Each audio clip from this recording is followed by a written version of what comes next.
Hello mga kaluto! So for today's video ay magluluto naman tayo ng masarap na breakfast. So for today's video ay ituturo ko sa inyo kung paano gumawa ng masarap na sandwich na sobrang sarap pero ang mura lang na magagastos dito. Kaya naman kung meron ka dyang sliced bread or tinapay, so gawin nating espesyal yan. Sobrang simple lang nito pero kapag natikman mo ay napaka-espesyal ng lasa. So bali naglaga na rin pala ako dito ng 2 pirasong itlog. Kung mapapansin nyo yung itlog ko dito ay brown. So pwede din naman kayong gumamit dito ng white egg kung wala kayong brown. At inilabas ko na rin yung aking tinapay. Bali gagamitin pala tayo dito ng mayonnaise kahit anong brands at syempre ang sibuyas. At ito na nga pala yung ating sibuyas, isang buo nga pala yan. So pwede din pala kayong gumamit dito ng white na onion kung wala kayong red na onion. And then ang gagawin natin pagkakahiwa dito sa ating sibuyas ay sobrang liit, yung pinong-pino talaga. At ito na mag-start na tayong gumawa ng ating sandwich. So sa isang bowl ay naglagay ako ng mayonnaise. Bali yung nilagay ko pala dito yung mayonnaise ay 3 kutsara pero syempre kung marami kayo ay dagdagan nyo para makakain lahat. At nilagay ko na rin pala dyan yung aking sibuyas.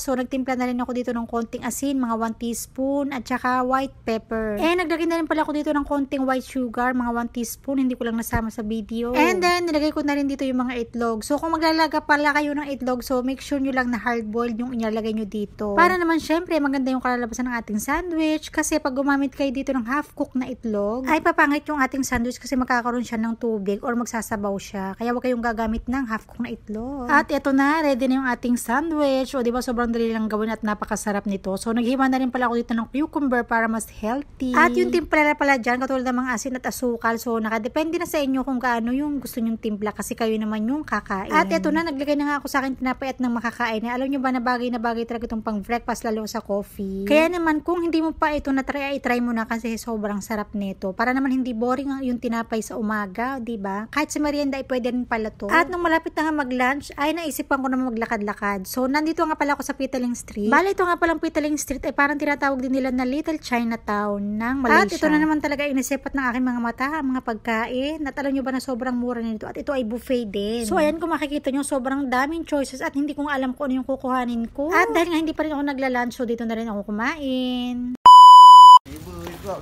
At nung gabi na nga hindi pa rin ako nagsawa sa kagagala, kaya naman nung gabi ay naggala na naman ako dito sa isang malaking tiyanggian at mga bazaar na dinadayo dito sa Malaysia. So lahat ng makikita nyo dito ay hindi naman lahat branded pero yung kalamihan talaga dito ay graded A pero magagandang klase at ang mumura. At syempre ito talaga hindi mawala kapag may bazaar, syempre may kainan. So dito nyo matitikman yung mga Malay food. And meron din pala dito sila mga Thailand at saka mga Arab food syempre. At dahil nga nandito na ako ay nakakita ako ng mga pagkain kaya naman syempre bibili tayo niyan. So kung sa Pilipinas, ay may mga street foods dito sa Malaysia ay meron din yan. Ito yung famous na palagi ko nakikita sa mga street foods. Ito yung kurupok. So ito ay gawa sa isda. So sa atin may ganyan, di ba, yung parang kikiam. So ito yung kanilang version ng kikiam. So tonight, yun lang naisipan kong bilhin kasi nga medyo late na rin yan. Tsaka syempre kapag kumain ako ng heavy ay baka naman hindi ako makatulog. At tsaka hindi talaga ako sanay kumain ng mga heavy food kapag late yun na. Din pala may sasuggest ko sa inyo kung nagda-diet kayo. Kung talagang seryoso kayo sa pagda-diet, wag na kayong kakain until 7 p.m. or 6 p.m. Kasi ganoon yung ginagawa ko. So pwede naman kayong kumain ng until 7 p.m. pero yung mga light na pagkain lang katulad ng mga wheat bread, ganyan. Mga salad, ganyan. Kasi pagkatapos talaga ng 7 p.m. huwag na kayong kakain kasi ng mga bibibigat sa tiyan. Kasi naman kapag ganyang oras kumain kayo ng mga heavy food katulad, lalo